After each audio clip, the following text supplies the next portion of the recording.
Hello WhatsApp guys, তোমরা কেমন আছো? আশা করি সবাই ভালো আছো। এবার ব্যাকগ্রাউন্ড রিমুভ করার জন্য আমাদের সর্বপ্রথম দরকার হবে পিক্সআর্ট অ্যাপ। এই যে পিক্সআর্ট অ্যাপ প্লে স্টোর থেকে ডাউনলোড করে নেবেন আপনারা সবাই। ডাউনলোড করার পর আপনাদের ওপেন করার পর এরকম ইন্টারফেস দেখাবে।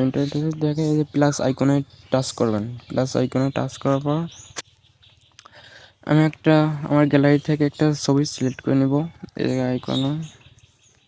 তারপরে এই যে আমি এই পিকটা সিলেক্ট করার পর আপনারা এরকম ইন্টারফেস দেখাবে। ইন্টারফেস দেখানোর পর আপনাদের এই যে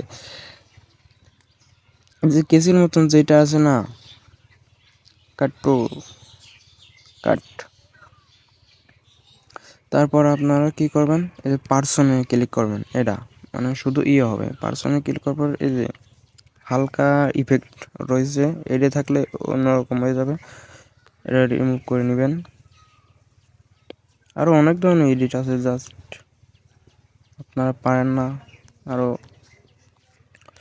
এরকম হওয়ার পর আপনার সোজা কী করবেন, টিক চিহ্ন করে দেবেন। টিক চিহ্ন দেওয়ার পর আমাদের ব্যাকগ্রাউন্ড রিমুভ হয়ে যাওয়ার পর আপনাদের কী করবেন, অনেক কিছু লাগান যায়, না লাগালে তো হবে না।